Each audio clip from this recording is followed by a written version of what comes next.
Video.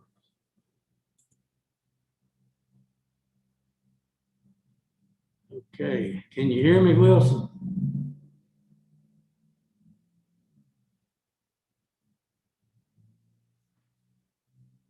Okay, can everybody hear me? Yes.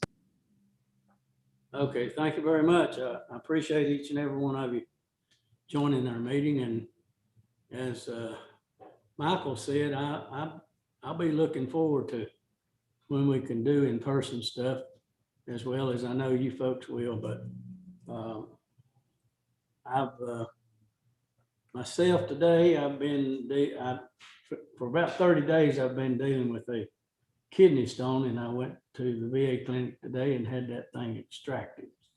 So I feel okay. I might, in my picture, I may look a little weak, but at this time, I'm going to call the Town of North Wilkesboro Board to order. And well, I'll do an invocation. And Chief Thornburg, can you hear me, sir? Yes, sir. I'll ask you to lead us in the pledge when I get through with the invocation, sir. All right, let us pray. Our most gracious, loving Heavenly Father, it's again, Lord, we come to you just lifting up your holy name and praising your holy name for who you are and what you are to us and for us. And we thank you, God, for giving us the opportunity again to come together to do the due diligence of the town board meeting, and for our citizens, for each item that we take up on the agenda. We ask that you would be with us and help us to do it in accordance to your will and for the will of our people. Go with us now through the meeting. Thank you again for your blessings, and ask that you would bless all those, Lord, that we may not know about, and those that we do know about dealing with this COVID issue or any other sickness that may be in the hospitals, rest homes, wherever. And we just ask this prayer in the name of our Lord and Savior, Jesus Christ. Amen. If you would, Chief Thornburg. I pledge allegiance to the flag of the United States of America and the republic for which it stands, one nation, under God, indivisible, with liberty and justice for all. Thank you. Okay, everybody.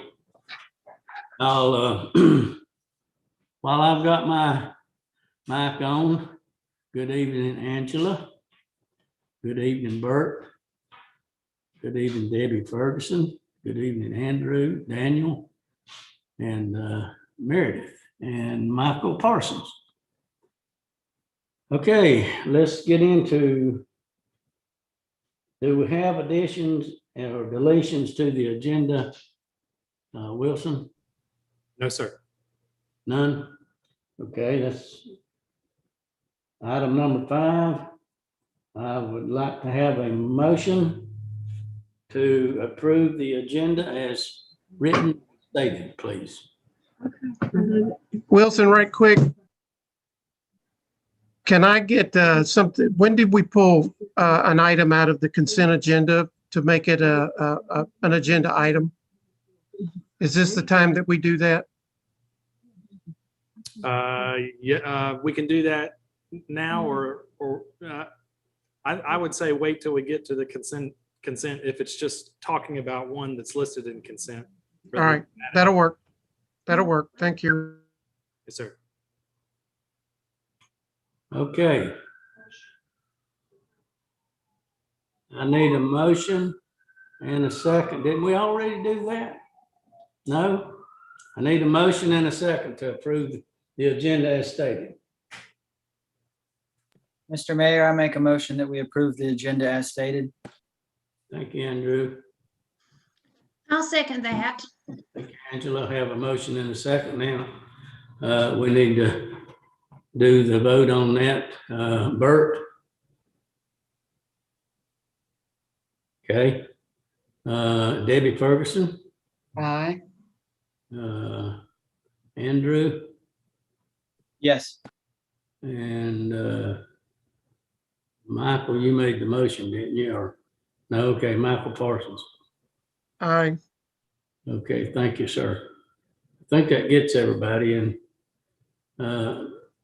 At this time, motion carries, and we will get into our public comment section right next. Wilson? Yes, sir. So, I've got one that you gave me, Caprice Cheek.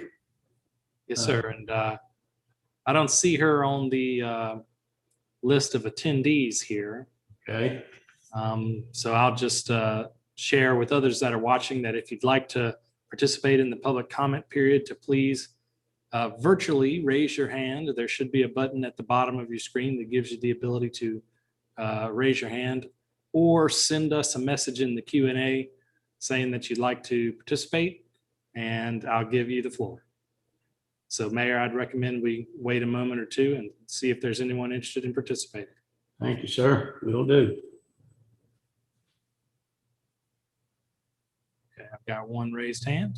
Okay,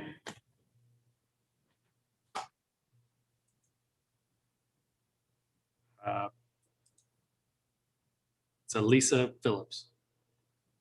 She's being given access now, and you can see that she's just logged on there.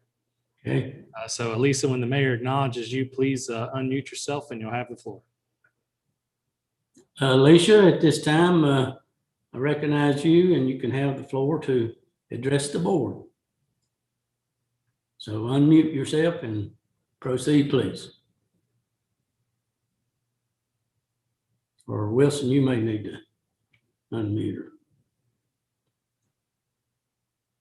Let's see what I got here. Am I muted? We can hear you. We can- Okay. Well, I really didn't intend to speak right now. I'm concerned with the traffic calming measures that I hope we're going to address at some point with it being on the agenda.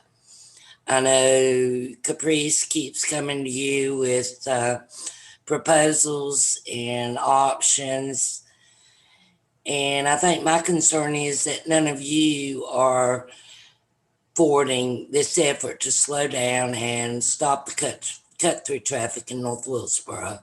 It seems that it is up to us, the residents who are suffering, to keep bringing this up month after month. I encourage you to realize what a tremendous burden this is on us who live here. And I've corresponded with most of you via email, so thank you for letting me say my piece.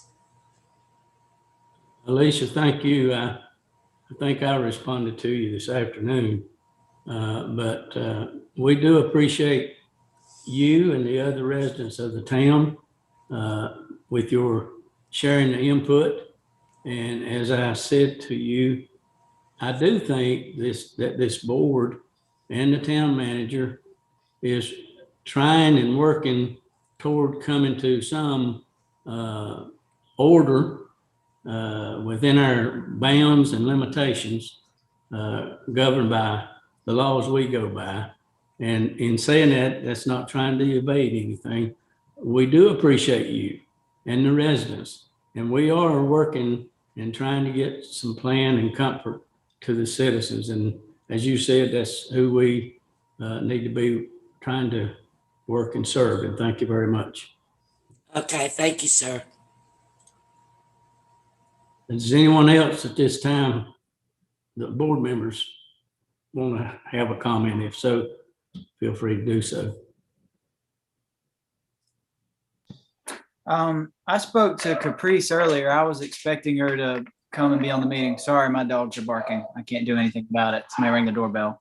But yeah, I thought she was going to be coming. But I would just like to see us, kind of begin to take some steps or a step towards something that we can tell the folks that live on these streets, particularly the ladies that have been reaching out, to just let them know, that we have a plan and that we are, going to be doing something in what we're doing.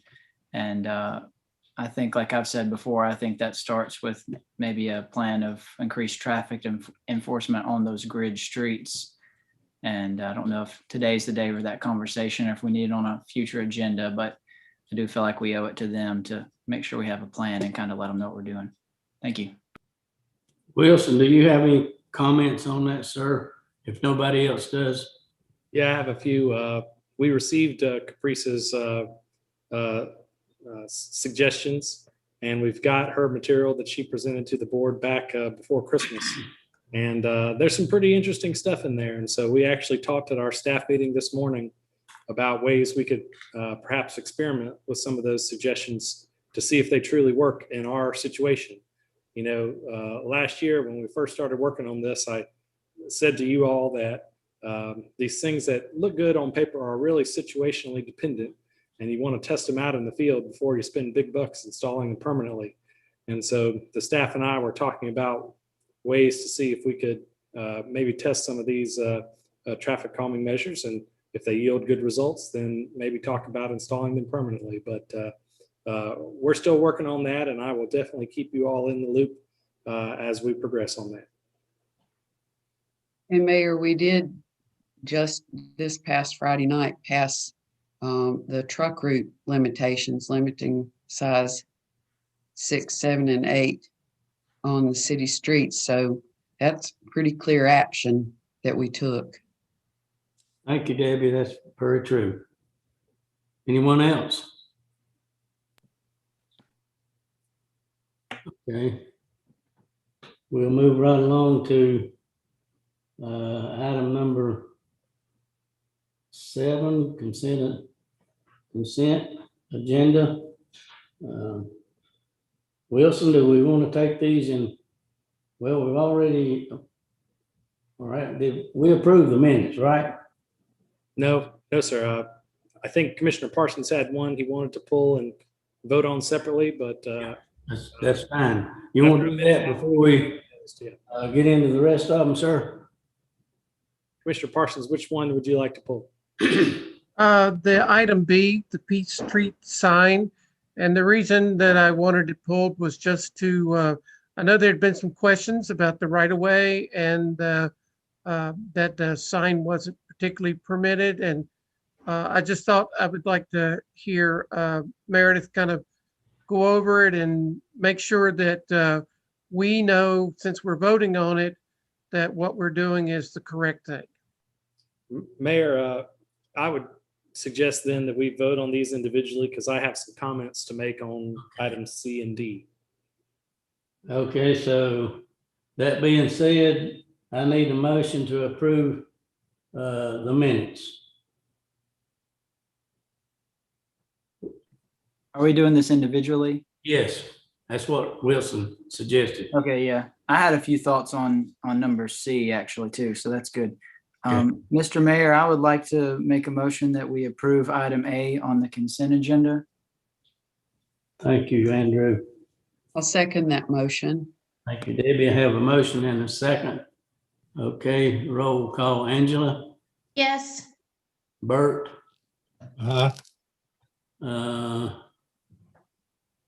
Michael. Yes.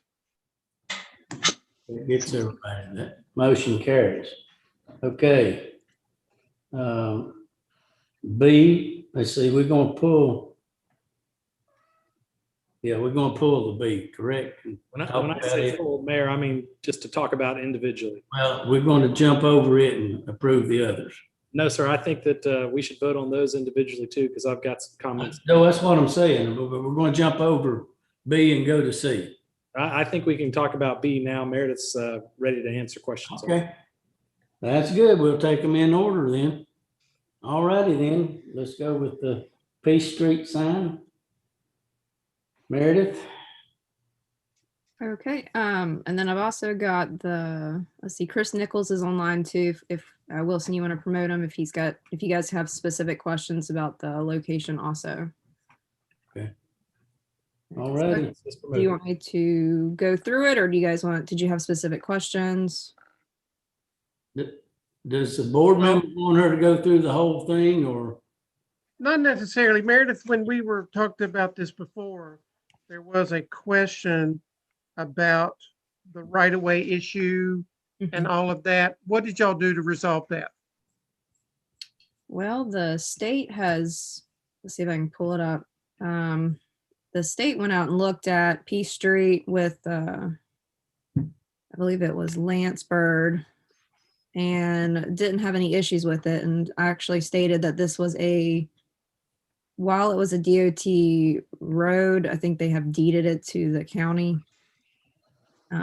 Chris, were you at that meeting with Mr. Bird?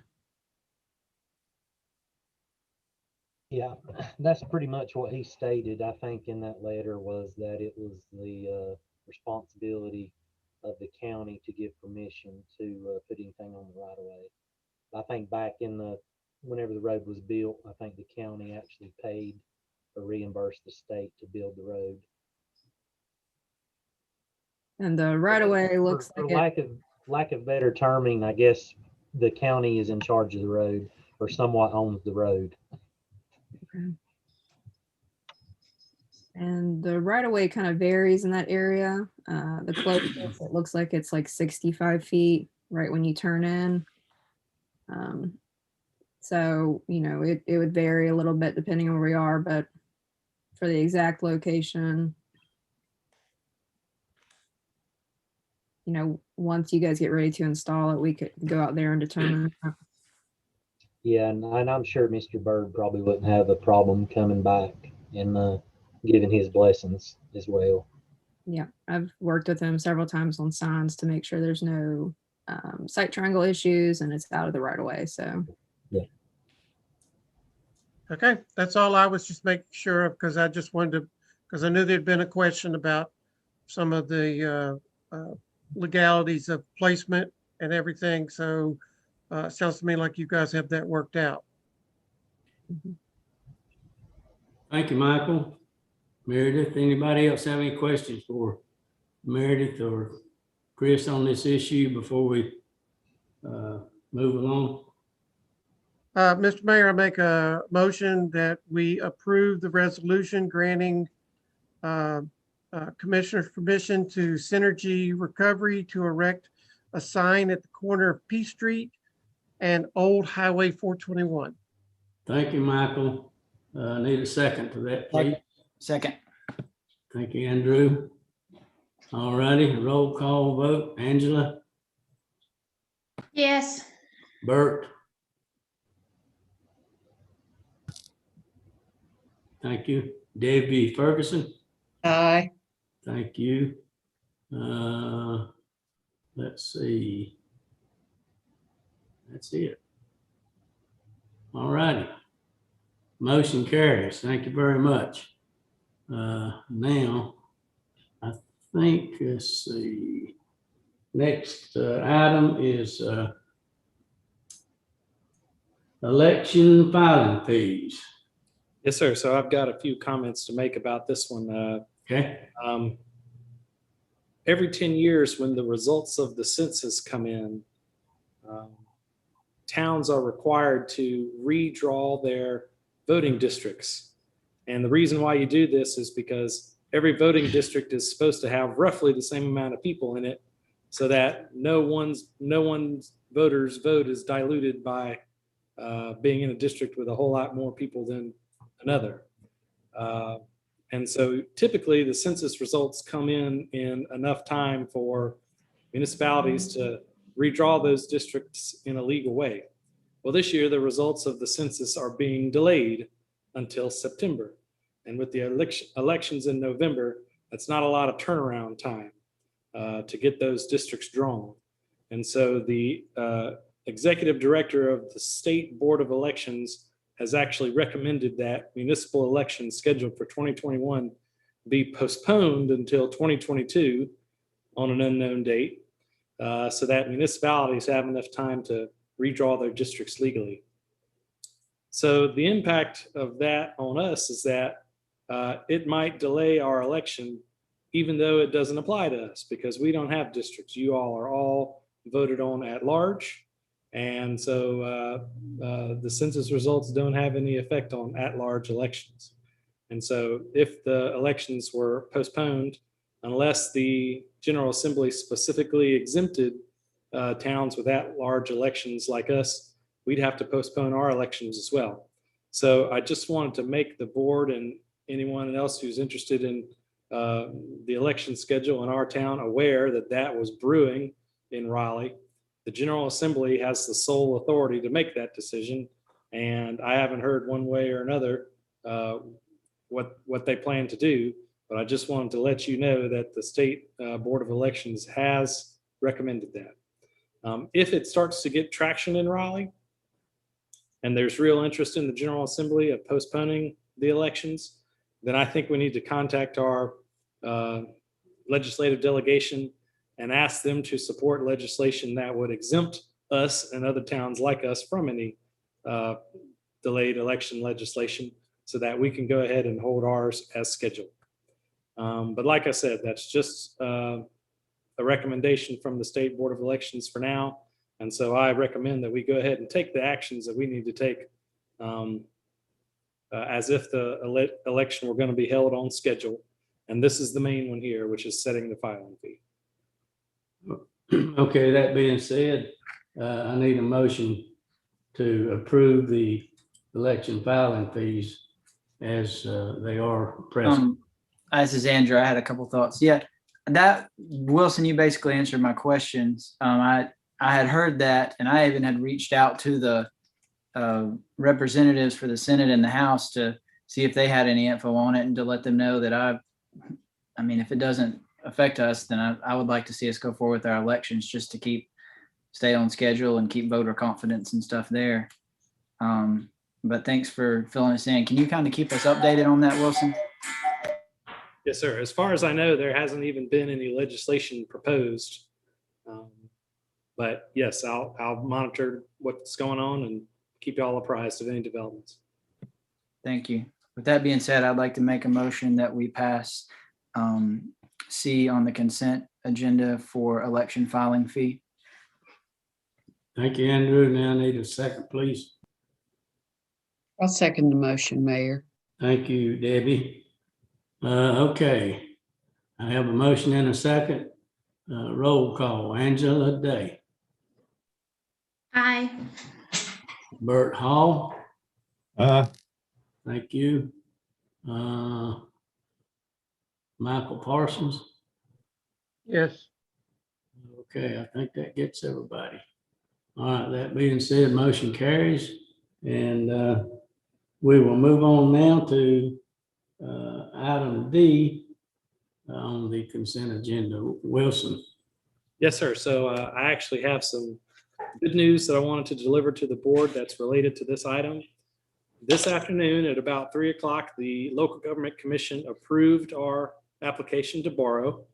And so that's the last remaining big milestone we had to get over before we could sign the contract with Phoenix.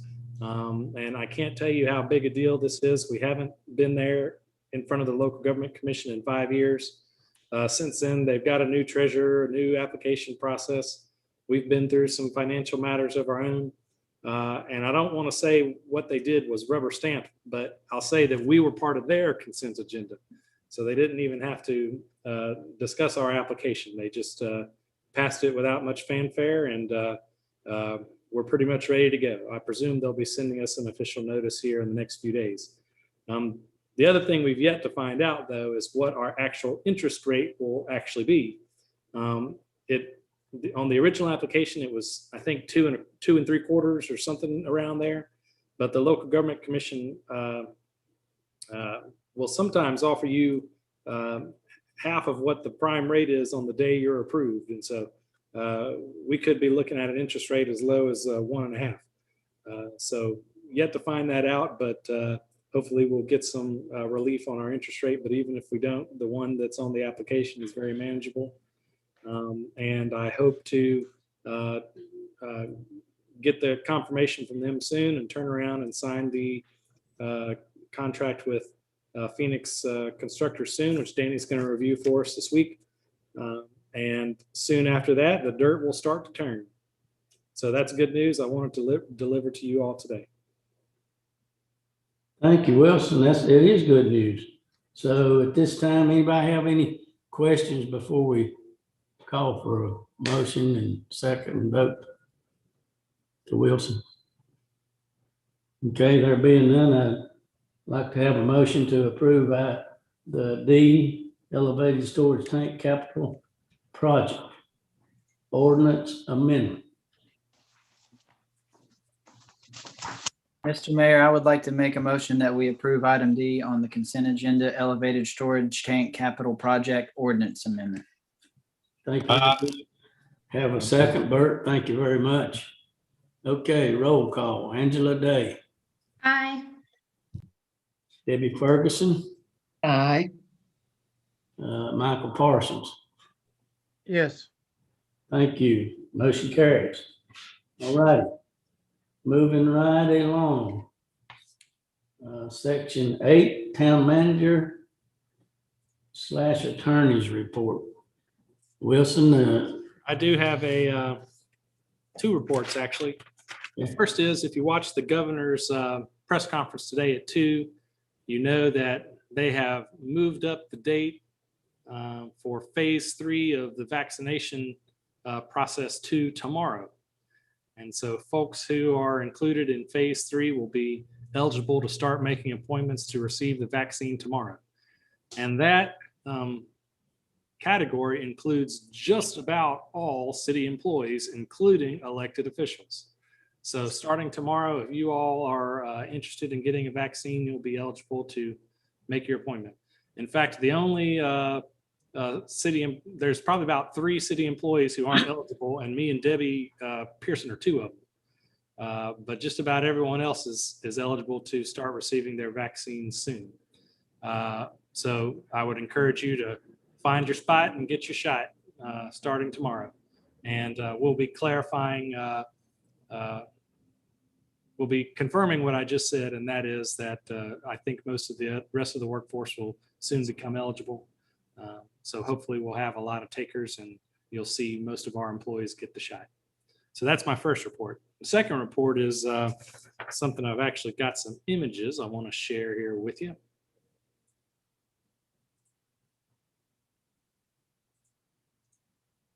Okay.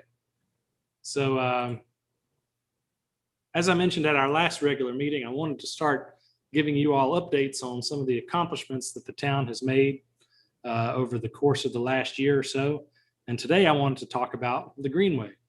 If you read the Journal Patriot last week, you saw an article about the extension of the Greenway from its current western terminus at Brushy Mountain Dental over to the Ruby Blackburn Adult Daycare Center at the far corner of the Health Foundation campus. This is a pretty big deal because that opens up the Greenway to a whole nother constituency of users. But it's also notable because this is the first Greenway enhancement in North Wilkesboro in the last year that we haven't been involved with. So in the last year, the town of North Wilkesboro has partnered with a number of partners, including the Greenway Committee itself, the Health Foundation, and some private individuals to make several improvements to the Greenway that will enhance its place as one of the town's most valuable assets and attractions.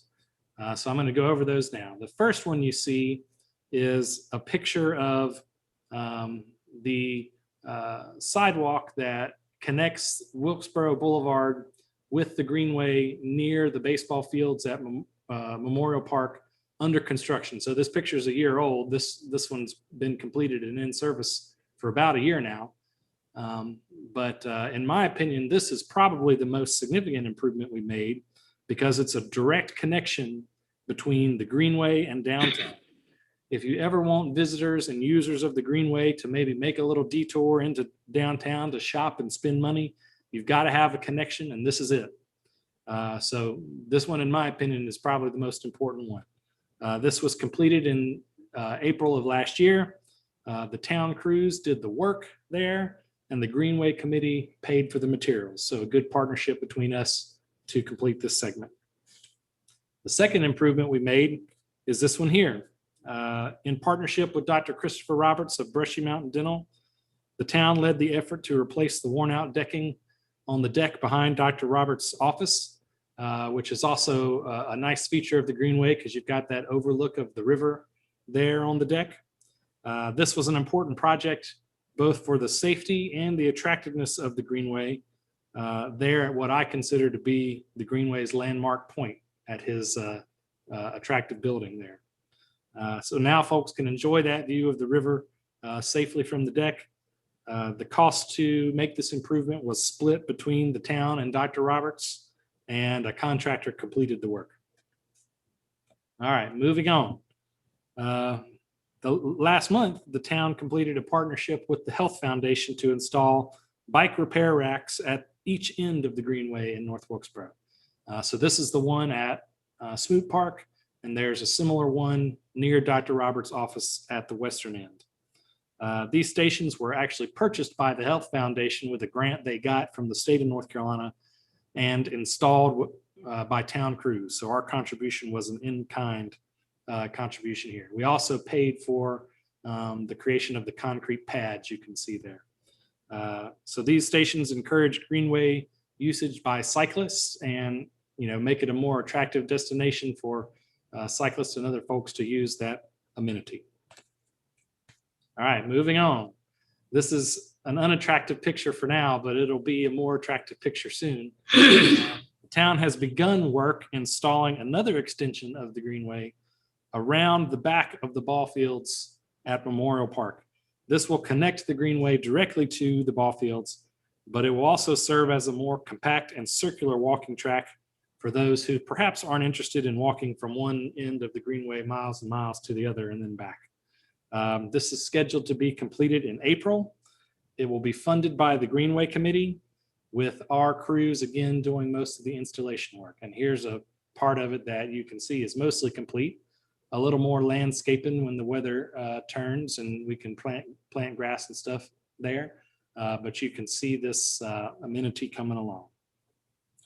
And then finally, town crews have made significant efforts over the course of the year to clear underbrush and other invasive species of plants along the length of the Greenway to improve its safety and attractiveness.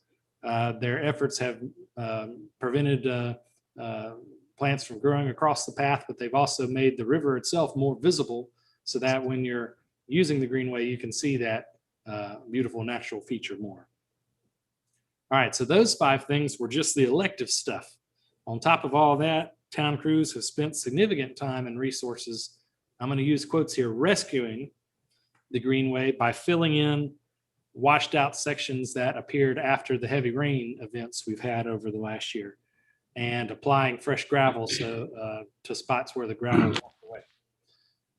So we did a number of elective updates and a number of significant maintenance projects to keep the Greenway in service. So what's next for the Greenway? We're working with the Greenway Committee to identify a good spot for the next extension project. And we've got a couple of possibilities that we're going over with them. And this next comment isn't about the Greenway per se, but staff are working with Wilkesboro and the Wilkes Rescue Squad to try and identify dead trees and other obstructions in the river itself that not only make it a little bit more dangerous to traverse for kayakers and so forth, but in my opinion, foul the beauty of it. And so we're trying to plan for later in the spring or in the summer, an effort where town crews jointly go out with the Wilkes Rescue Squad and clean up some of those trees and so forth that have fallen into the river. So as you can see, we've accomplished quite a bit over the last year, and we've got some exciting possibilities ahead of us. And that's my report. Thank you, Wilson. I appreciate that. And I'd like to just chime in some kudos to the Greenway Committee, the towns, and the county for, I think I've traveled a little bit throughout the United States. And actually one of the things that I look at, and I have someone to show me, is their greenways. And we've got, in my opinion, for no bigger greenway and no bigger area than what it is, one of the prettiest and nicest greenways per se throughout the US of A, or at least the towns and cities and stuff that I have visited in my tenure as a commissioner and as the mayor. So I appreciate from the bottom of my heart all the hard work that they've done and are doing and will continue to do. Thank you very much. Okay. Oh, Wilson, I've got a question. Okay. Have you had a chance? First, I should say, I think it's really cool that we have that spot that kind of connects town to the Greenway. I think that is a really good point you brought up about bringing people in. I feel like it would be good if there's anything we could do to make it a little safer crossing Wilkesboro Avenue there to come actually to town, just because there's so many cars and it goes so fast, and it may not be possible, but I feel like that's something we might ought to be thinking about.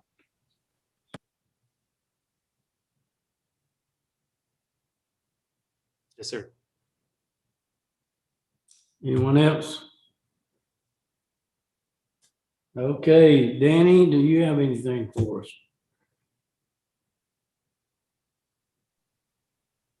No, sir, I do not have a report this evening. Thank you. Okay. We'll move right along to policy. That's got to do with our retreat and so forth. Is that correct, Wilson? I'm gonna turn it over to you. Two points of order, if you don't mind, Mr. Mayor. Yes. Grace Cheek, who signed up for the hearing, is now logged on, if you want to give her an opportunity. And two, I was wondering if we could switch item F and item E. Leanne is with us tonight to help us through item F, but she also has to go to the county meeting tonight. Okay. I was hoping we could give her the opportunity. Sure. Sure. So we want to recognize Caprice at this time. Yes, let me promote her here.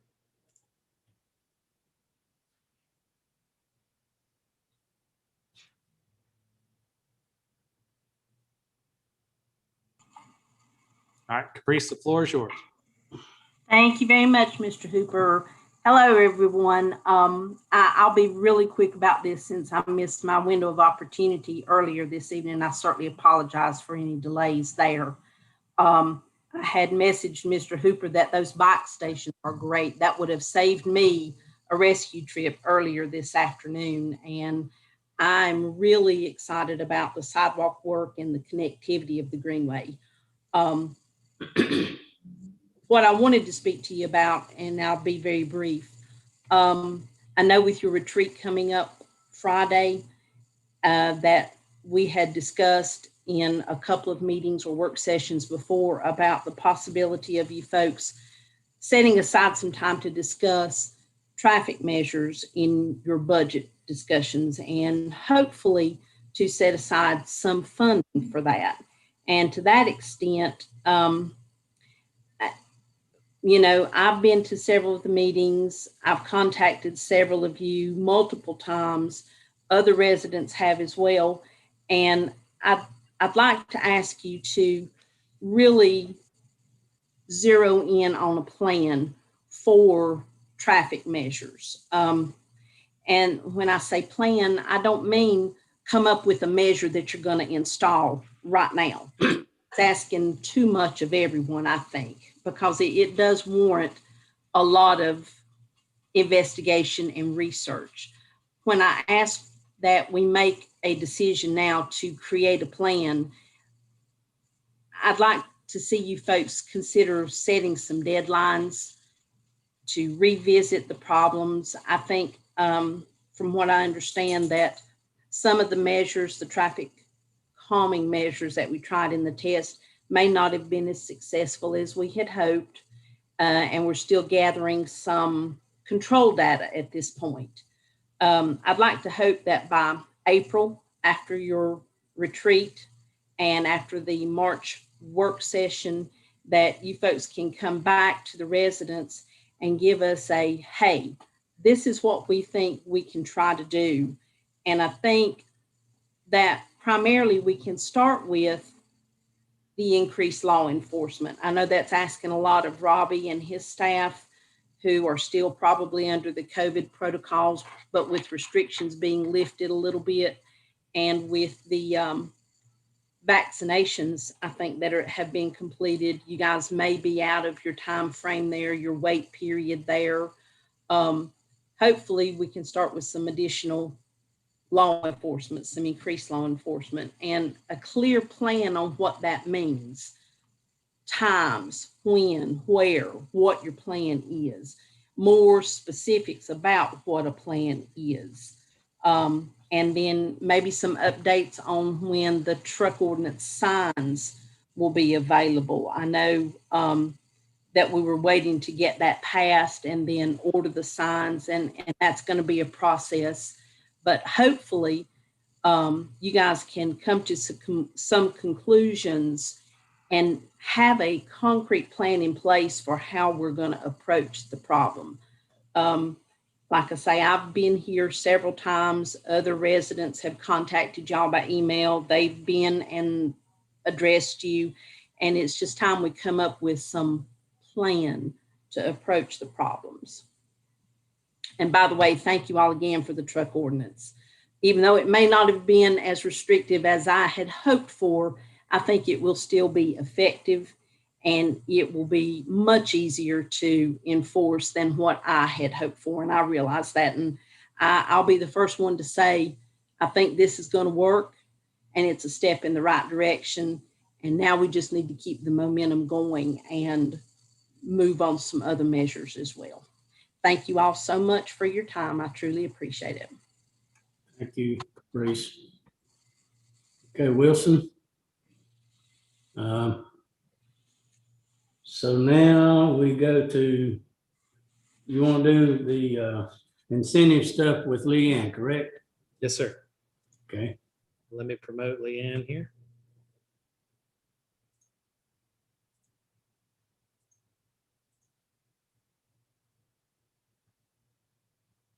All right, well, so while she's coming on, I'd like to make a few introductory comments on this.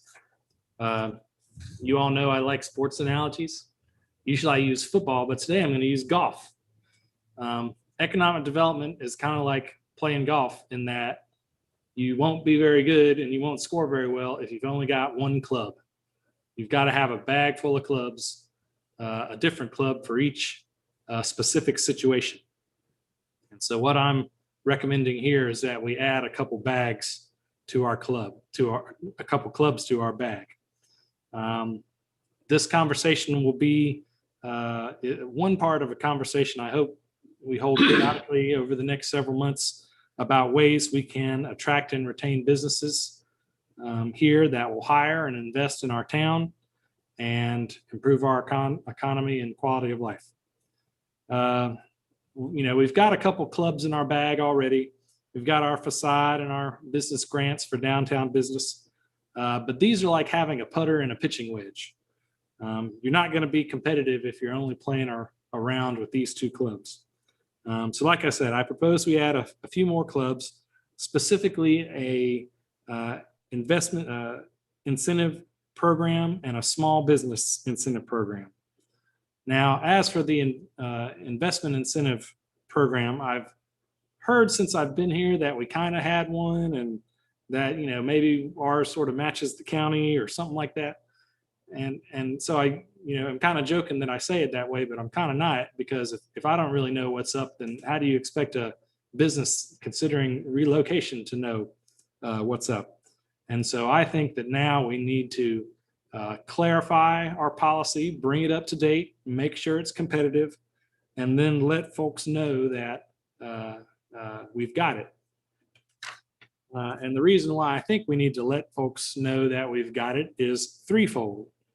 The first is that having an advertised policy, a set of guidelines that govern our incentives, separates the wheat from the chaff. It sends a message that we're accepting serious inquiries only. Since I've been here, I've met with folks who've asked for the world from us in exchange for very minimal investment. And I've very politely told those people to no, thank you. But I don't want to have to do that. I want them to know that they shouldn't be coming in with those unreasonable requests in the first place. And so we have to advertise our criteria for that to happen. Second, and more important, that's just convenience for me, but these are the two more important reasons. Transparency.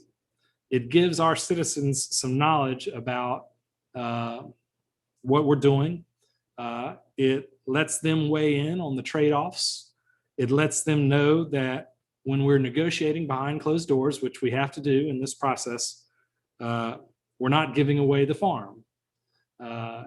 Deals that are done in smoky back rooms are never very trustworthy deals. And so making sure that the guidelines that are used during those negotiations are public is important for transparency. And then finally, and this is the most important if you ask me, it sends a signal to the folks that are out there that we're in the game. Back to my golf analogy. I wrote these notes before last week, so if it seems a little macabre, tell me. If Tiger Woods showed up at a tournament with no clubs, you probably wouldn't know whether he's playing or not. And candidly, we're not Tiger Woods. And so we need to send the signal clearly and unambiguously that we're open for business and that we're in the game and that we're willing to talk with investors about incentives to come here. So there are 100 counties in the state and probably just as many different policies. Municipalities usually piggyback onto the counties, but not always. And this proposal that Leanne's going to go over in a minute was created jointly with Ken Noland and John Yates. Ken has shared this info with his board already. I don't know about John, whether he shared that with the county folks or not, but he's going to soon. If you all choose to proceed, if you think this is a good idea and it's something that you want to pursue, and you think there's value in it, we'll then go to sort of a negotiation between the three entities on what the criteria should be. And that'll take a while to sort of bring all three boards into consensus. So those are just the preliminary comments that I wanted to make. I'll throw it over to Leanne now. Leanne, I'm going to give you co-host so you can share your screen, and she'll walk us through the proposals. All right. Thank you all for allowing me to be here tonight. I am grateful that the EDC can provide something like this for our towns and our county. Great discussion. We were able to bring Creative EDC in and plan together and talk together about what we would like to propose to our boards. And so this is a service that we were able to provide for you, and we'll continue to see it all the way through. If you have changes you want to make, we'll work closely with Wilson to make sure that it's something that works for the town of North Wilkesboro. So I'm going to try to share my screen now. Hopefully I won't have any problems with that.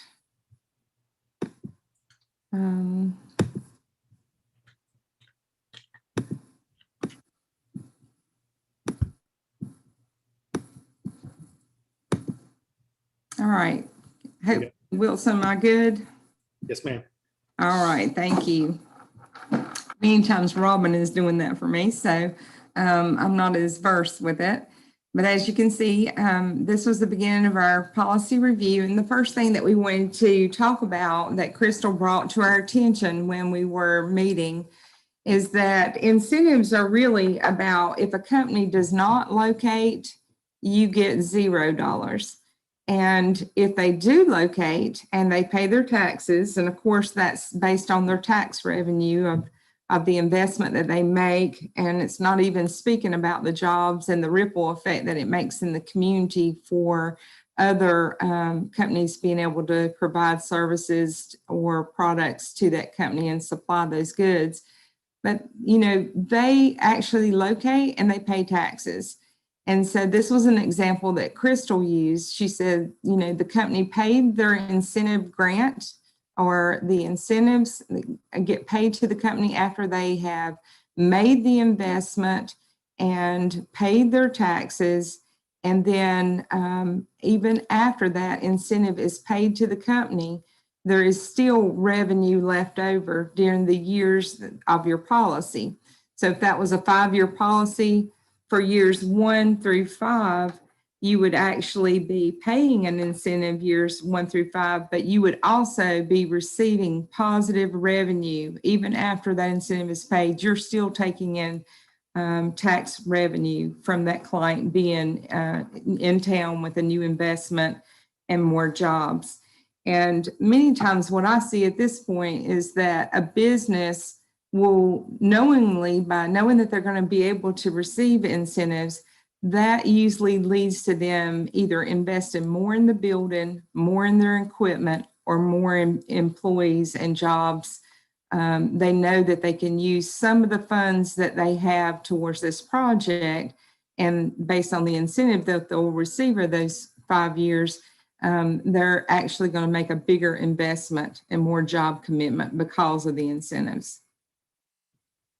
So the purpose of the review really was to be sure we were competitive. That's definitely competitive, as Wilson was saying, when you look around the state and any state that joins us or along the East Coast, they're offering incentives, and we want to make sure that we were competitive with them and in line with what we thought we should be doing. And it also, I think it gives you a chance too to look within our own county and look at both towns and the county and what we're doing, and thinking about, you know, are we all doing our best to equally try to attract business within the towns and out in the county too. So it's kind of an outside look and it's an inside look at ourselves. It's also to make sure that we're consistent between the policies and the practices.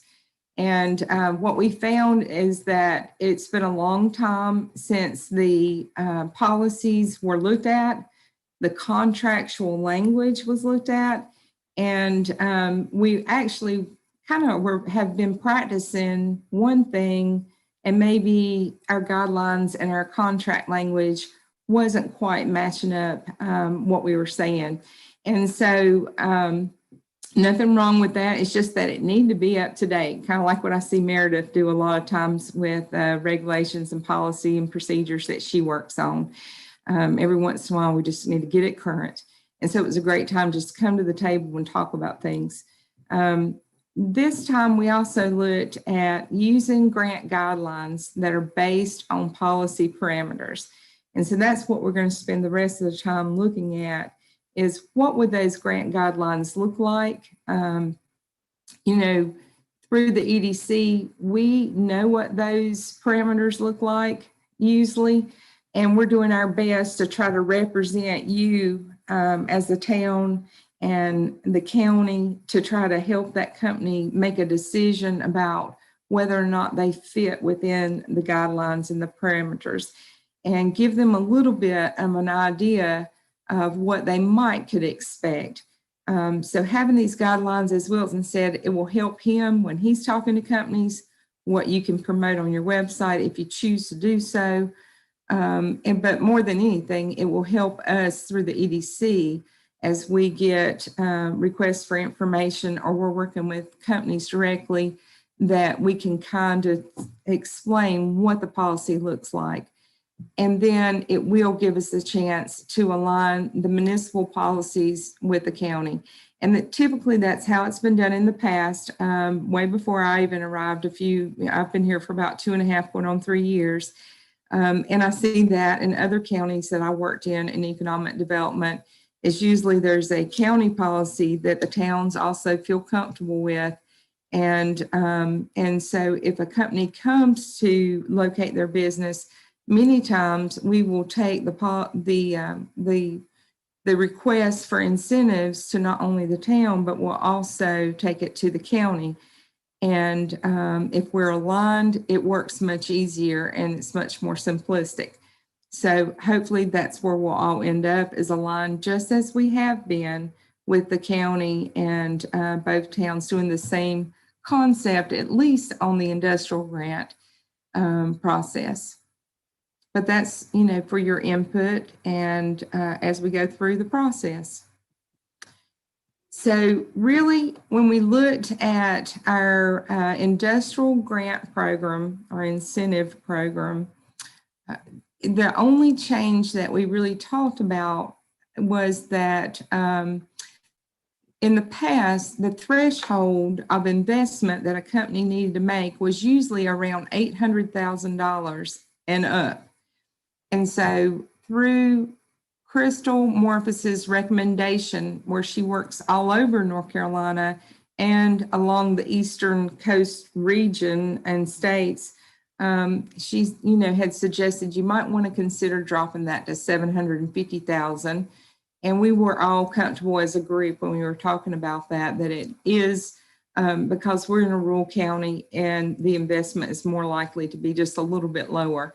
And so for that reason, we recommend that the threshold be lowered from 800,000 to 750,000. Excuse me, Leanne, one clarification for the board is that should read existing businesses. Oh, there is a typo in there. And a critical typo too, but. Yes, So the instead of not exiting. $750,000 threshold would be for existing businesses. I have looked at this screen many times, Wilson, and not noticed that. So in job creation, what we did say is that, you know, for a new business coming in, the number of employees will be just a little bit higher that we would want to be, for them to be eligible for incentives. And that would be at least 20 jobs, where 10 jobs, with an exception that could be requested for a modernization grant for an existing business. So 1 million in investment for new, 750,000 for existing. We would like for them to have at least 100% of the average county wage and at least pay 50% of their health insurance, which is very typical and standard when you're offering incentives. And then you can see the list of industry sectors that typically that industrial grants are available to them for, or incentives. And that would be manufacturing, distribution, corporate or divisional headquarters. We'd definitely like to see that. We'd love to see more back office operations. That would be similar to Lowe's Contact Center that is here, or Samaritan's Purse. That's a back office operation or a banking operation. Research and development, any air carrier hub or processes which involve the utilization of high technology or innovative new technologies. And mostly those last couple of comments there is just because we know that that's what we're trying to encourage our young people and our people in college to lean towards. So any, I don't know if there are any questions there, if you would rather me just continue moving on, then we can back up and go through any questions after we've gone through the slides. What uses of incentive grant? So the current uses of incentives are site acquisition, site preparation, internal infrastructure, or job training. So that's what they could use the incentive funds for that they would receive. And we also recommend additions to conform to current practice.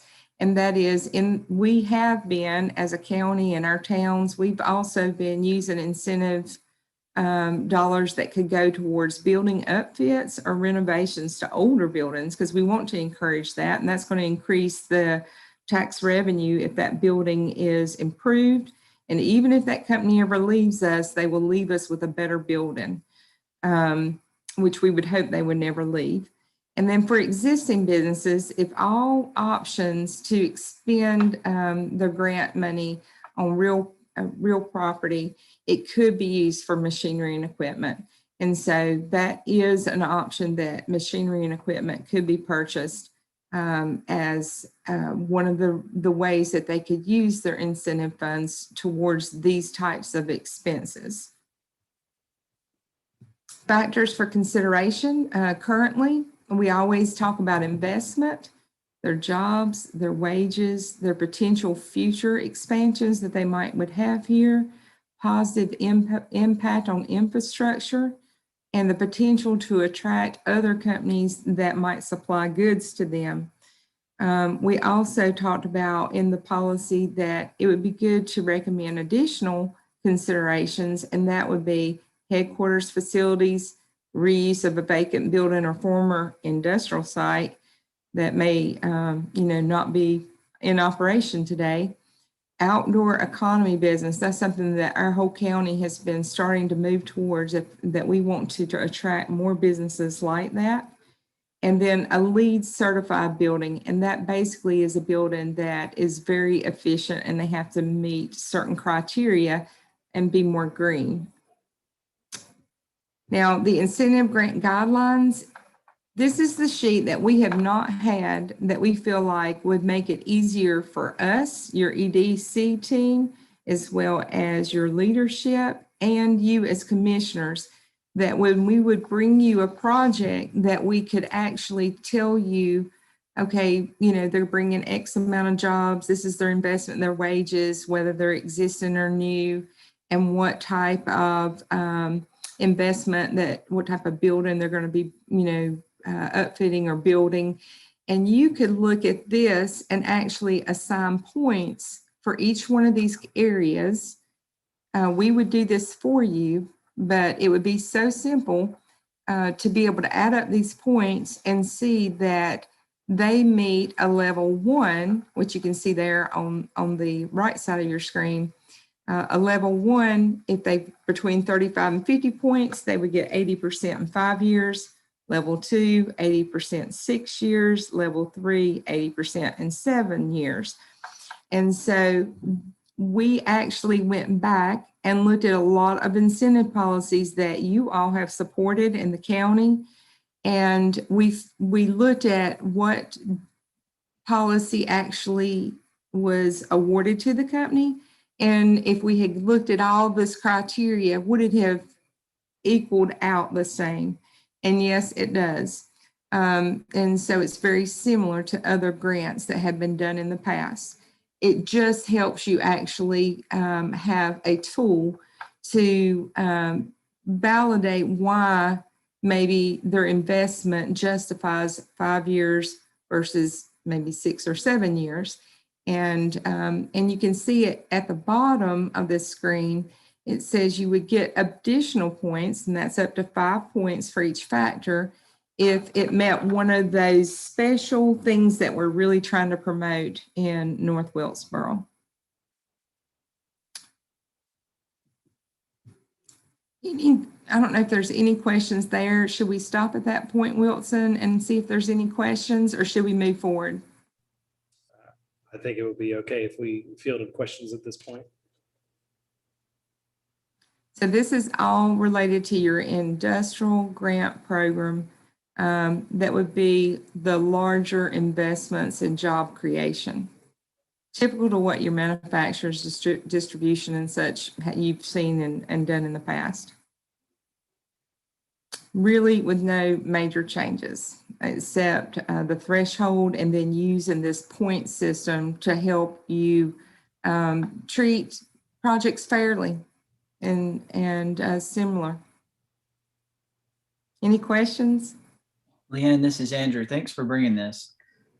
When I read through this in the agenda, I thought it was a learning experience for me, and it was actually kind of interesting. But I know that I and probably the others are really looking to the EDC to kind of guide us on this sort of thing. So we appreciate it.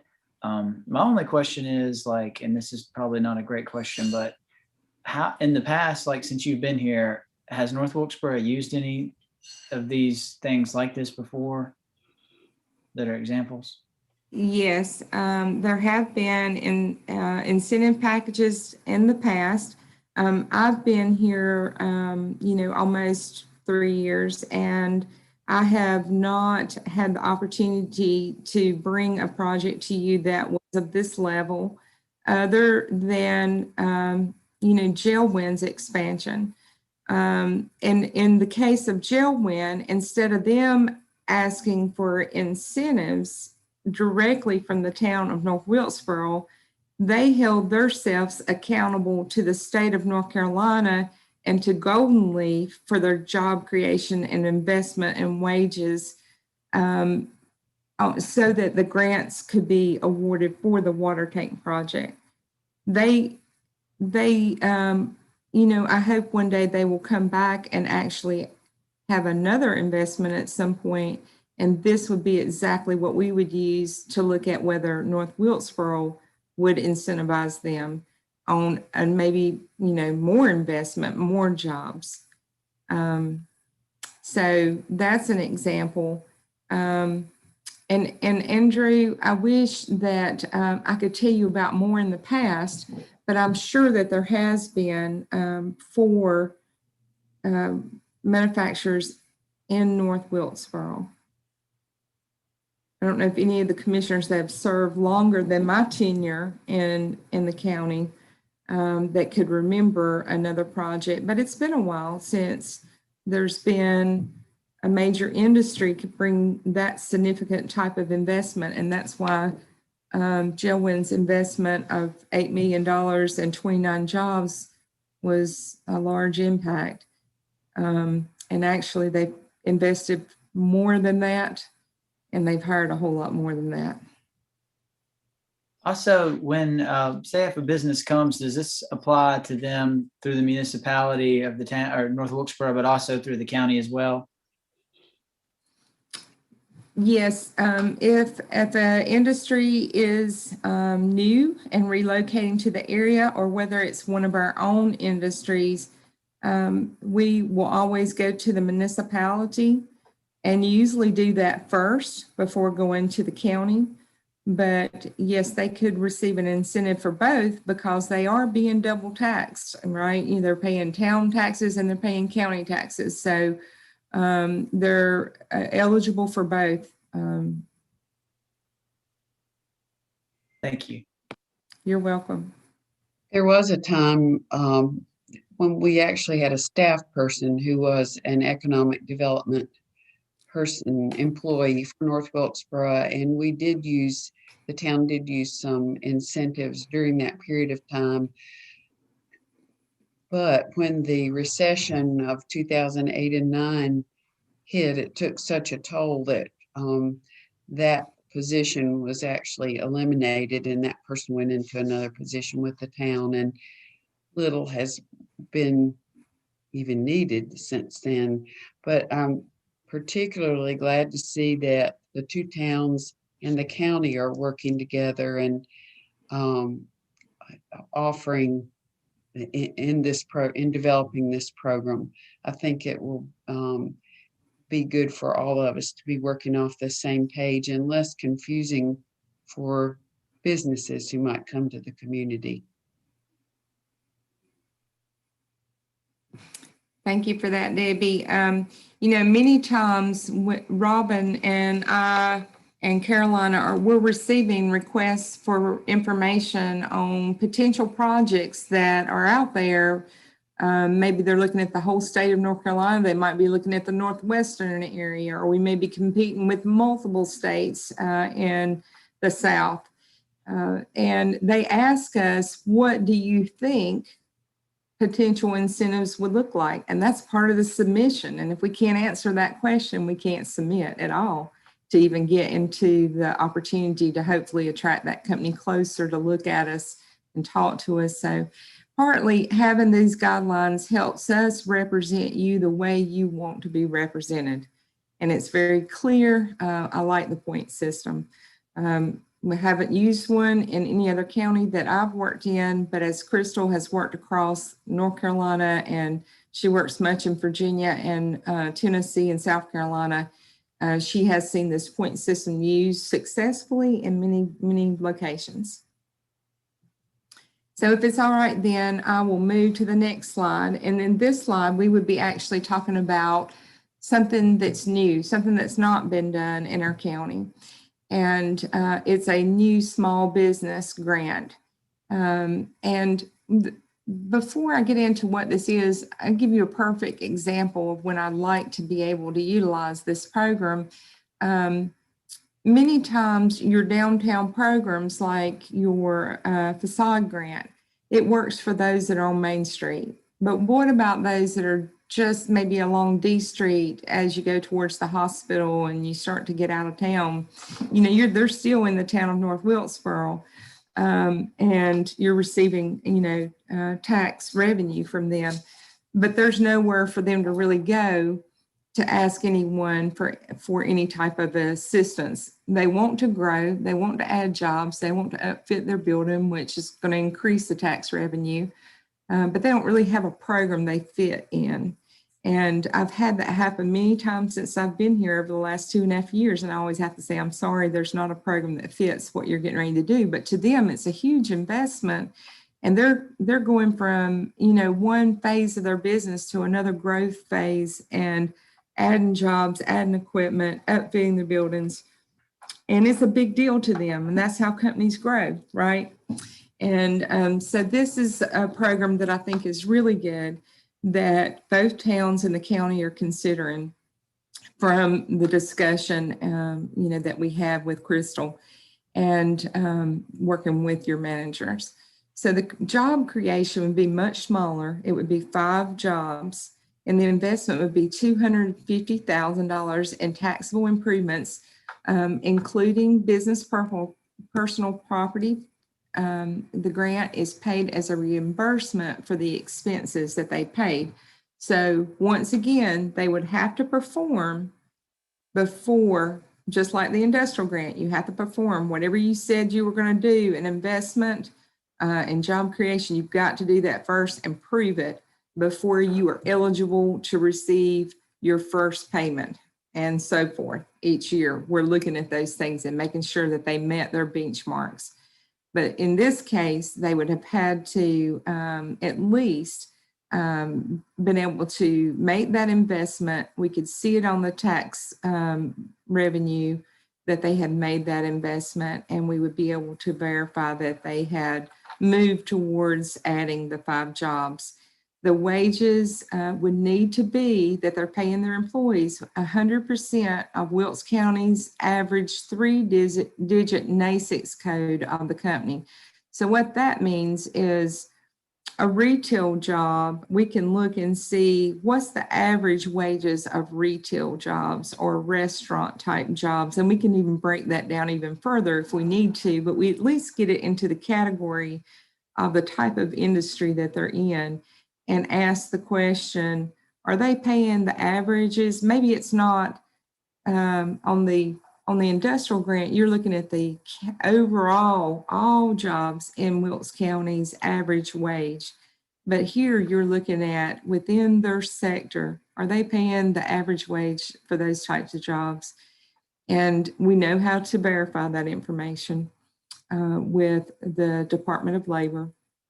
And then this would be for industry sectors such, it still could be for manufacturing, it could be for services, research and development, distribution, headquarters, back office, transportation, outdoor economy, but it includes these: tourism, retail, restaurants that are locally owned and are headquartered here in your town.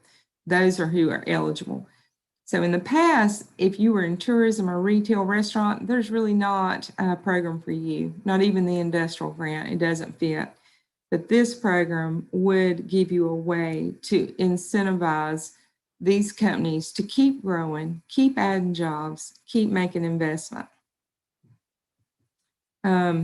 If they met that criteria that we just looked over, it would be a one-time payment of $5,000 as their incentive. Now this would be after we could see that they did make that investment. We can verify on the tax books, and we can know that they have made that investment that they spoke of. And it would be payable after they paid their taxes and made that investment, and then the eligible uses would be the same as your industrial grant. Which would mean that it could go towards building upfits and improvements, and last, job wages or training, not wages, but training usually. And I think the last eligible thing is machinery and equipment. So that is all I have on the small business grant. Are there any questions on that part? Leanne, can you explain like how that $5,000 is paid to them? Like what that process looks like? Well, what we talked about is, and Wilson will guide you this through your budget process, that you might decide that you want to set aside a certain amount of money, and you would cap that amount. And then once all of that money is utilized for the year, for your budget year, then at that point, we would have to tell the business that the funds have been exceeded, and until next year, there's not another opportunity for the small business grant within the town. And Wilson, I would ask you to expand on that a little bit further, because I think you had an idea of what that might look like. Yes, sir. So, yes, ma'am. Commissioner Palmer, the difference between this grant and the industrial grant is that once we confirm that someone has made the investment and that they're eligible, we'd actually pay them cash. And so we have to budget for this one. Like, we've got to put money in our budget in order to pay them that reimbursement. Whereas the other grant is just, they pay once they've established eligibility and so forth, they would just pay fewer taxes. And so that's kind of like a paper exercise. But this one we'd have to budget for. And of course, we've got a couple other grant programs that we might want to fill the pot back up on.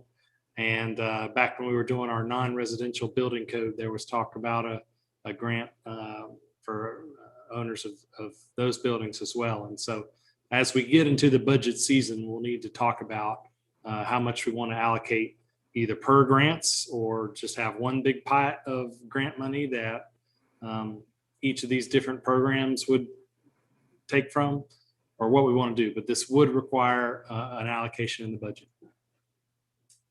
And the other comment I wanted to make, I guess that I implied with those statements, but I'll just say explicitly now, and that is that we hope to have these programs into place by the start of the next fiscal year.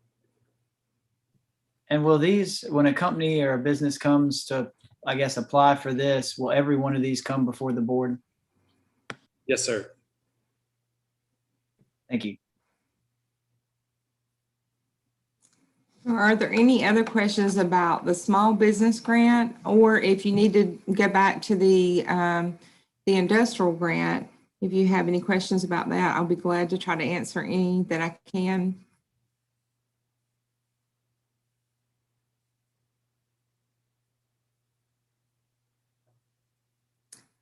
If you think of anything over the next few days, I'll be glad to speak with you one-on-one or come to any of your meetings to help answer questions.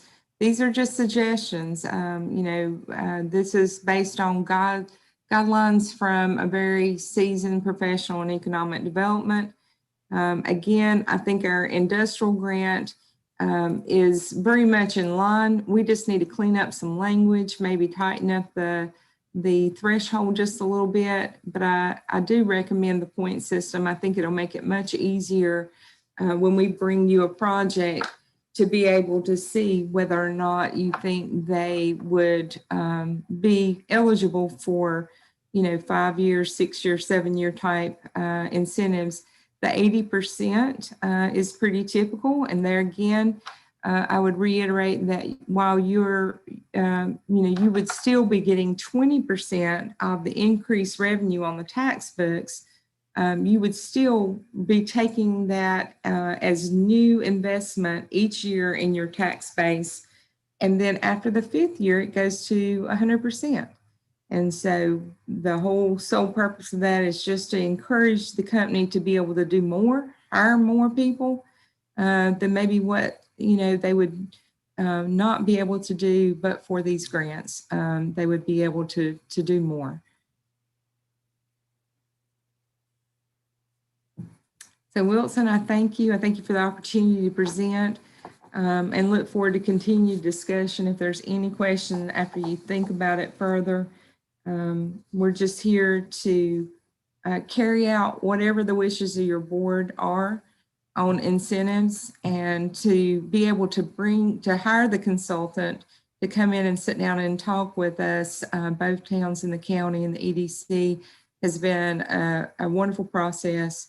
It helps us all to be thinking along the same lines and trying to just tighten up our guidelines and our contractual language so that whatever we do going forward, that we're all on the same page and understand exactly what we have or, or don't have necessarily. Either way we roll with this to offer to companies that are existing as well as recruitment. But thank you, Wilson. Thanks, Leanne. All right, so the next steps for tonight are no formal action, but I just wanted to take the board's temperature on this concept and to see if you're comfortable with staff going forward to formalize this concept into specific guidelines.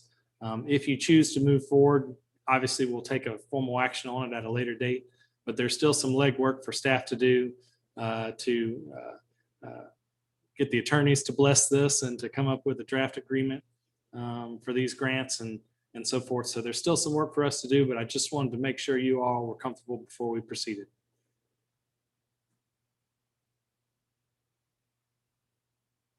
Thanks for your work on this. I just kind of wanted to echo what Debbie said about having the county and the towns be on the same page. I think that's good. And I think what she said about it being less confusing for outsiders, I think there's real value to that. So I'm glad that that's happening. Wilson, I'd like for us to move forward as well. And I also really like the point system. I think it gives a way to quantify the data a little more than we might have in the past. And I hope that will be well received. Yes, ma'am. Hearing no objections, staff will continue to work on this and bring it back to you at a later date. Thank you, Leanne.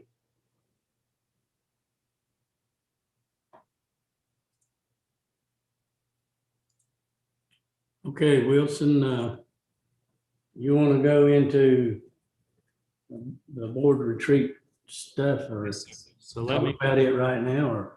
Yeah, let me promote Jim Street, Dr. Jim Street. Okay.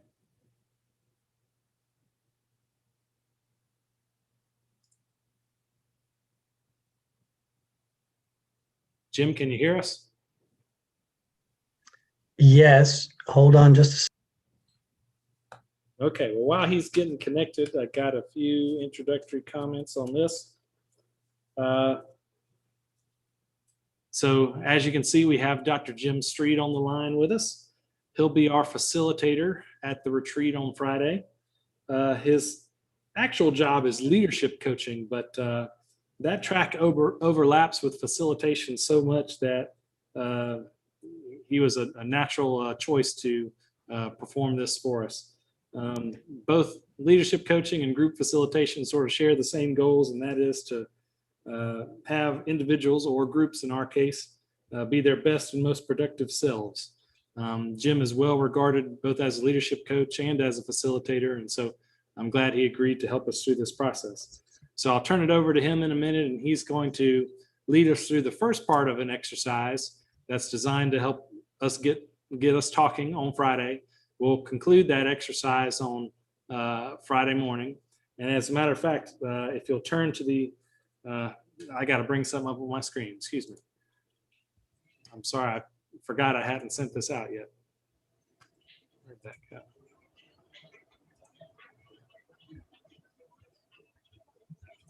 So if you don't mind, Jim, I'll take us through a quick agenda review. You've seen the draft agendas, and so here is the final product.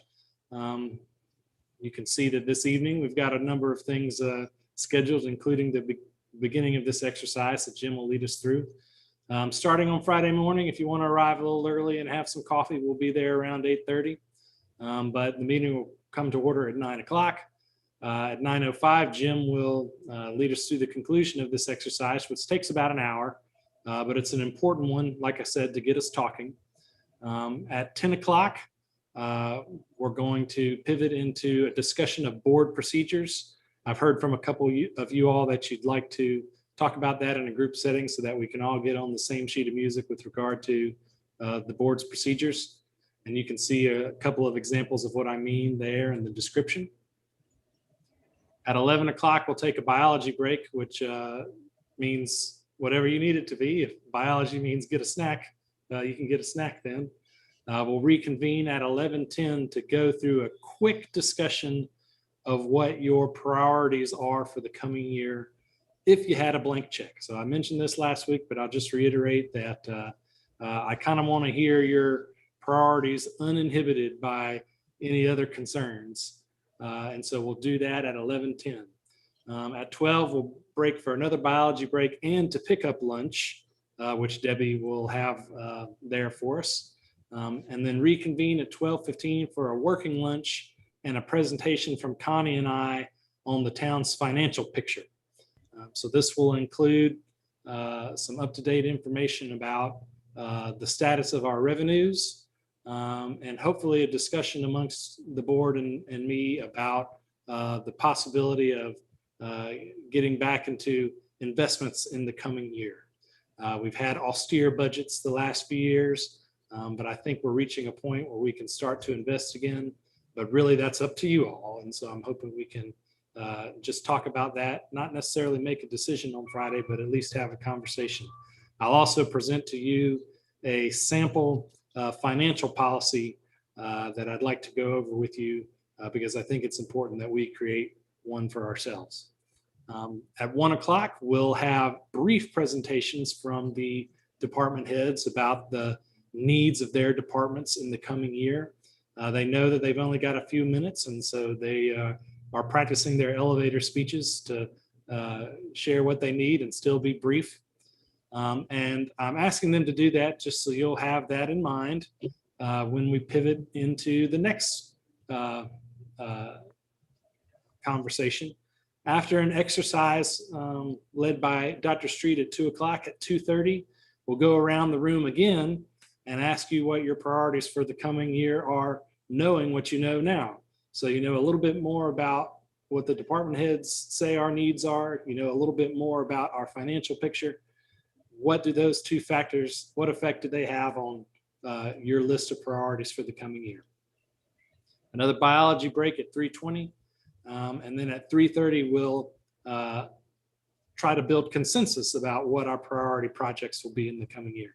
And this is where Dr. Street's experience will really help us, because he'll be there to help us stay focused on what our goals should be and to help us come to consensus where there might be some disagreements or where folks might have different priorities from one another. And then finally, at 4:30, Dr. Street will lead us through a closing exercise designed to sort of summarize our feelings about the day and to share our thoughts about what we accomplished. So that's a quick agenda review. I'd now like to toss it to Dr. Street and have him begin the first exercise. All right. Thank you, Wilson. I'm excited to be able to work with you all, and I feel very honored to have this opportunity. I am a member of the Wilkes Chamber, and I have done the Wilkes Chamber Board retreat the past couple of years, and I also have worked. If you know anybody who has participated in the Leadership Wilkes program, Meredith is a part of that cohort this year. So I've had the opportunity to work with the folks in Wilkes, and always look forward to opportunities to do that. When Wilson and I have talked a number of times, we have put some good time into this and have had some great conversations looking at the goals that you all want from the retreat. Being able to clarify your board procedures, building consensus on your priority projects. The beauty of retreats, though, is it gives organizations, groups, the board, an opportunity to stop the work that you're doing and focus on process, focus on how y'all work as a board. It gives you a chance to stop and take the time to look inward. And and I had so many ideas, and Wilson had all the other goals where y'all need to have particular conversations. We could not make this a 2-day event, nor I don't know if y'all would want to hang out for 2 days. But we were able to make it work. And so utilizing tonight gives us a chance to take advantage of Friday. So here's what we're going to do. One of the goals is this idea of consensus building. And we talked about an activity where we can do some consensus building, but maybe we can do it on a topic that actually brings extra value to the conversation. So this is what we landed on. We thought it would be a worthwhile activity to have you all think about the values that guide your work as a member of the town board. Wilson, if you're behind that Town of North Wilkesboro sign. Oh, let me just ask you all, did you all get the copies of the value sheet? Do you have that in front of you? Yes, awesome. Okay, then we're good. So the question is, what values guide your work? On Friday, we're going to have an opportunity to share with each other, because I think it's important to hear what guides each of us, because we may disagree on when it comes time to voting. But sometimes when we consider the values that underlie why we make the choices that we do, we can understand each other, regardless of if we vote differently. So some of you, when you make decisions as part of the board, it's based on what you value. Sometimes we don't let them rise to a conscious level. And so that's what this exercise can also do. If you know the 5 core values that drive your work as a town board member, awesome. Write those down. To allow them to come to the top, I offer you this sheet of paper, and I'm going to take you through an exercise where we're going to boil it down to the core values. But what I want you to do with that sheet is look at it and just check everything that you think, this is something that I value when it comes to my work on this board as a commissioner, as a mayor. So go ahead and check all those that really resonate with you and that work. Are there any questions? Seeing none, check away. Check as many as you like. You will see that I have 2 blanks because I can't think of every word.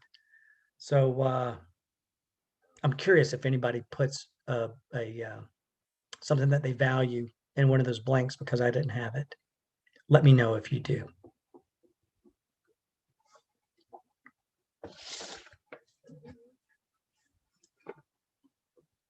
Wilson, do you happen to have the theme song to Jeopardy that we can play? I'm afraid not. Okay.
Who might need more time? Anyone? Everybody good?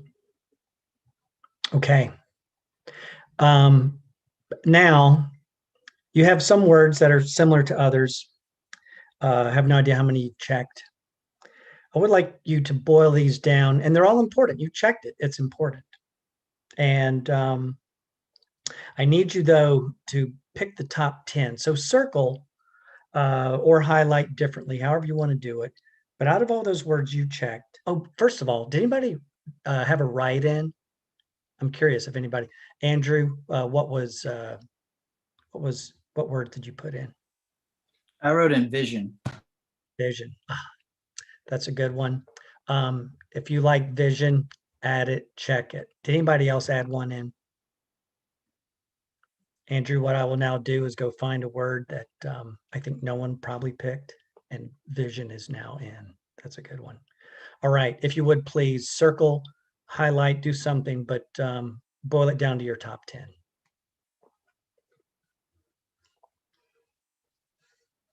The 10 most important values that guide your work as commissioner, as mayor.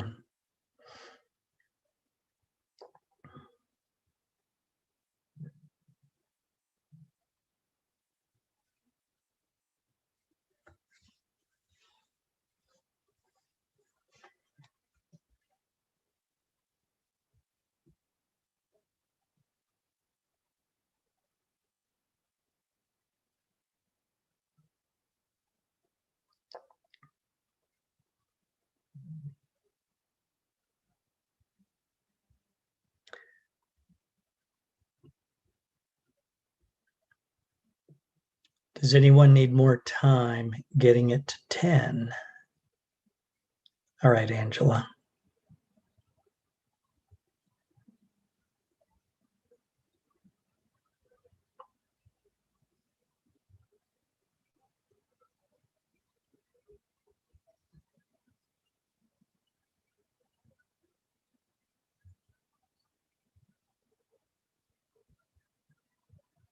All right. If you're going to put your core values on your business cards, there's not room for 10. We need to get it down to 5. Y'all saw that coming too, didn't you? If you would please, all 10 of these are important. Keep them close to you. They've guided you up to this point. But just for this exercise, let's get it down to your 5. The 5 core values.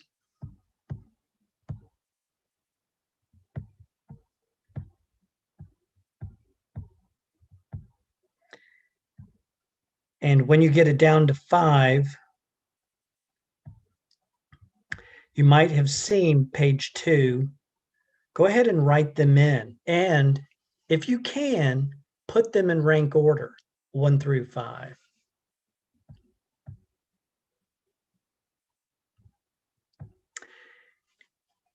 And you'll need the next step. And that is to, in one sentence, write why that value is critical to your work on the town board.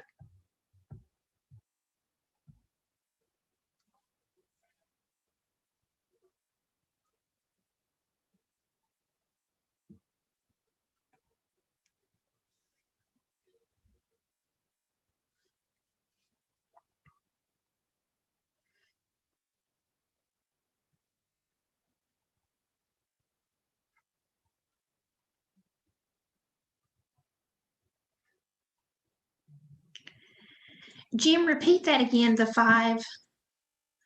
So Right. on page 2, you will see.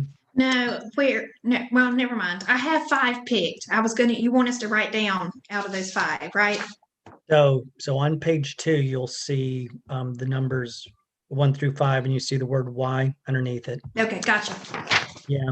So I just want to make sure I'm writing on the right page. Yeah. And so put those in rank order, 1 through 5.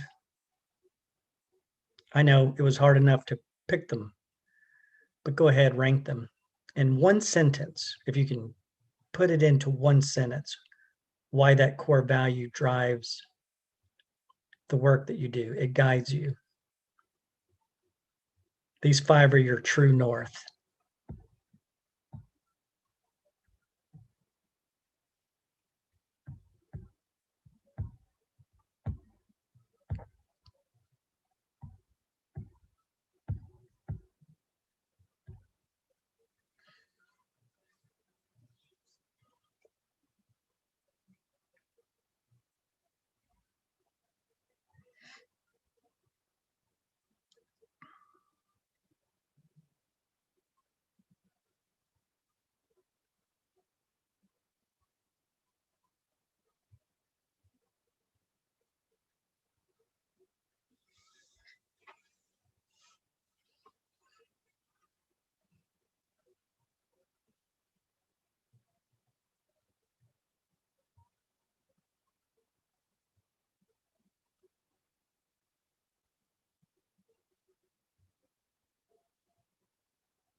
Who needs more time?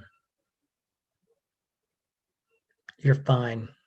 You're fine, Angela.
All right. So that's the work that needed to happen today. On Friday, again, the exercise is about consensus building. You'll see at the bottom of the page, it's where you get to hear from each other, and we'll do that Friday because it's important to know what drives each of you. And I don't know if y'all ever had that kind of conversation before, but it could prove valuable. And then also the actual seeing if through consensus building, can, as a group, you all identify what are 5 that we can all agree upon. So that'll be the exercise on Friday. Wilson, do I have time to ask 1 or 2 questions? Yes, sir. Thank you, sir. What value, just in this part, what you did this evening, what value did the exercise hold for you? And I'd just like to hear a few comments, and then I'll be done.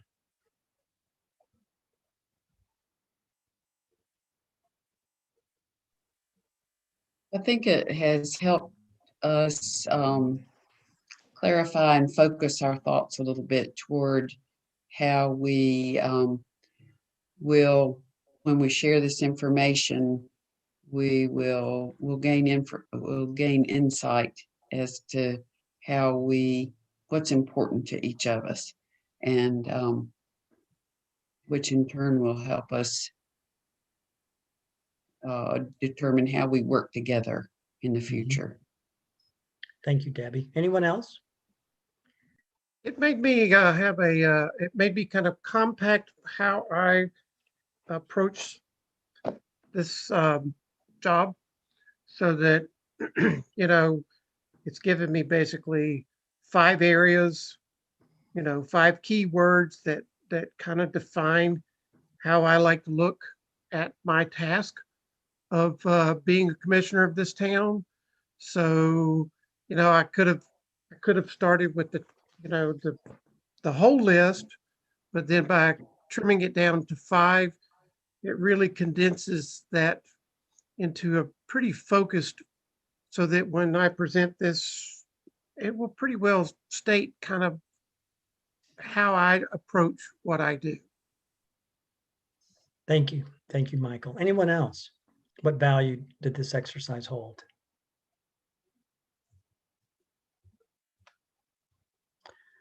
I'm sorry, Angela.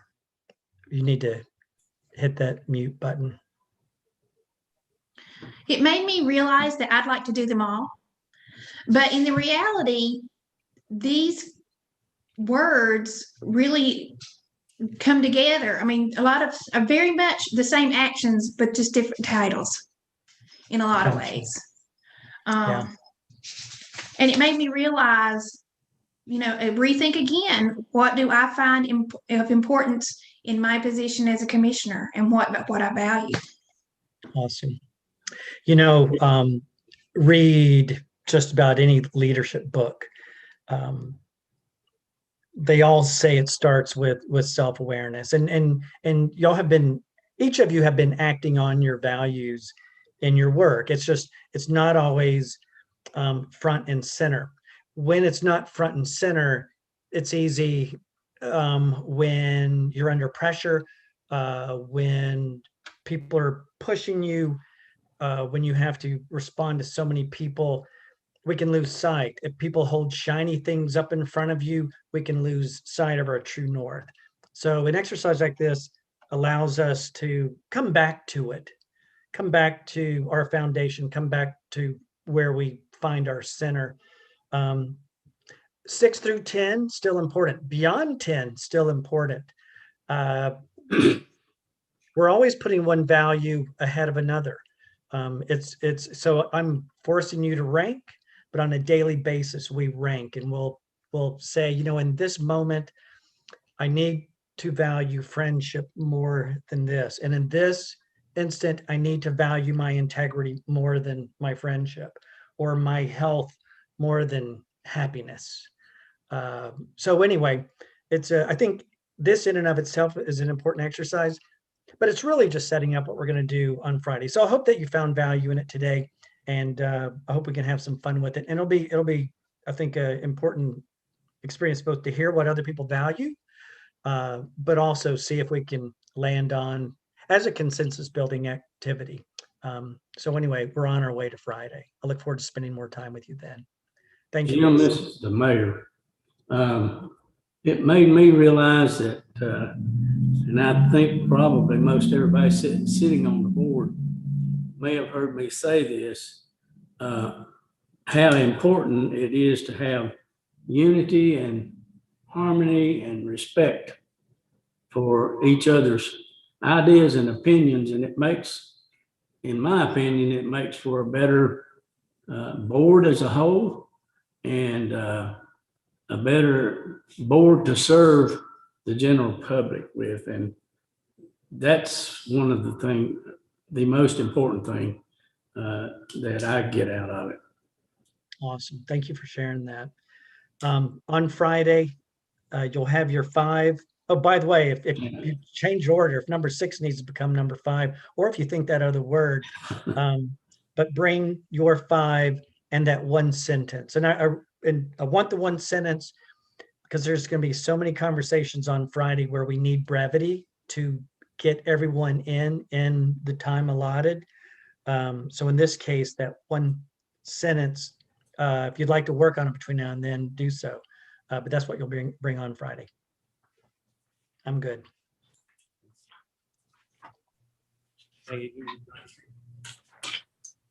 All right, is anybody else? Wilson? No, sir. Well, that brings us down to mayor and commissioner topics. I do not have anything. A lot of topics have been covered here tonight, but if any other board member does, feel free to speak up now. I do. Sorry, guys. I have a couple things. One thing that I have spoke to Wilson about, and I may have mentioned to some of you, but I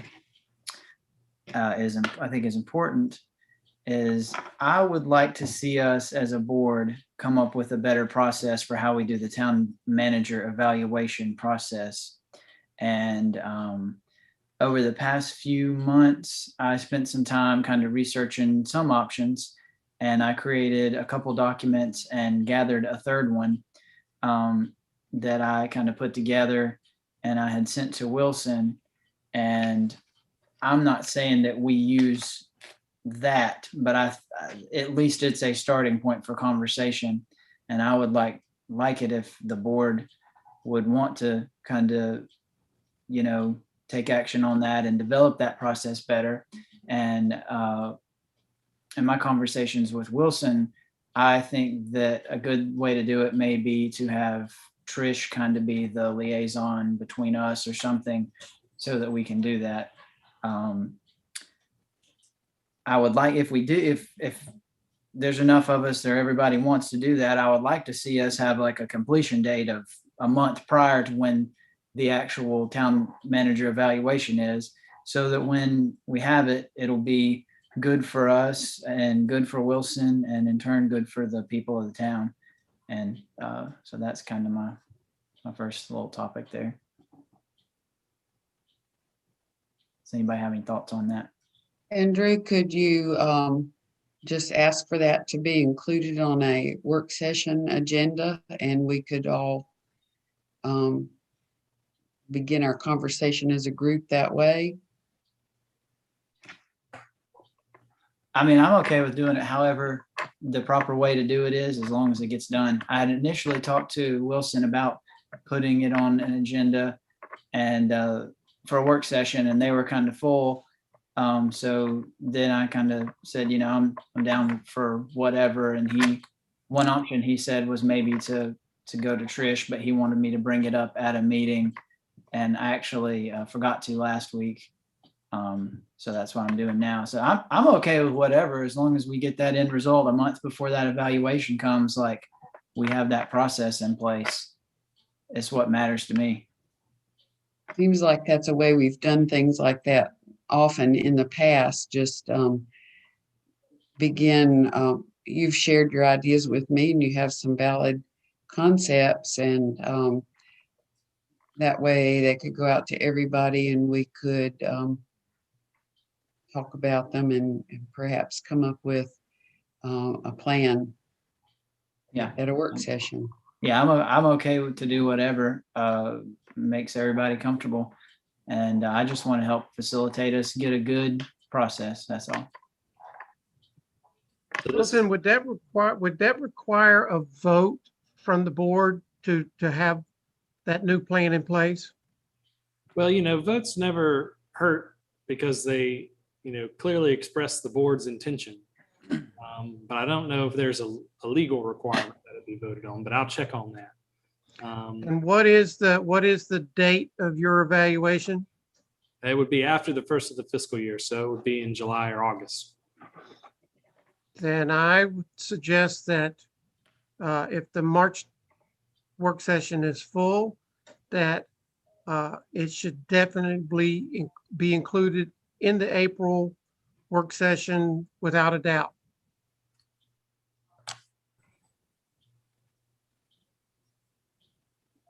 That good with you, Andrew?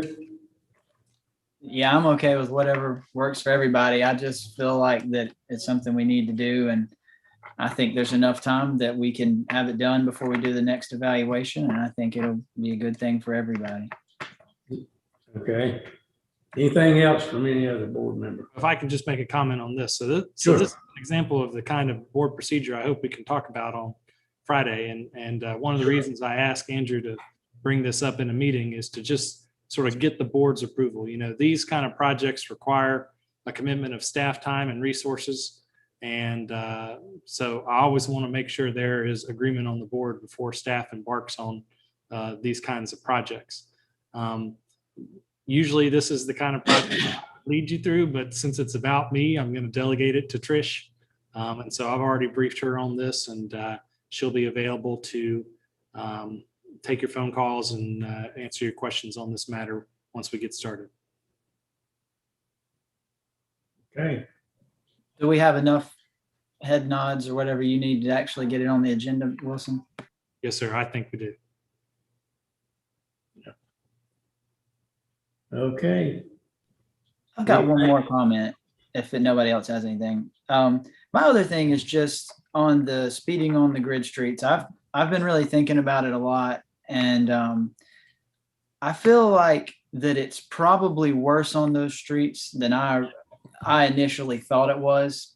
I spoke to Chief Thornburg about it, and he told me that he went and sat with Ms. Cheek a few weeks ago for an hour, and I'll let Robbie speak for himself, but my recollection is that he thought it was actually really bad. And I guess all I would say is regarding the speeding, I feel like that the law enforcement aspect of it probably would be my first step if I had a magic wand. But just from like a general standpoint, I would like to see us, have some sort of answer for these people, because if I were one of them and it were a problem for me and I were coming to the town, I would probably want an answer. And I feel like we deserve them to give them one. And I appreciate y'all's time on that.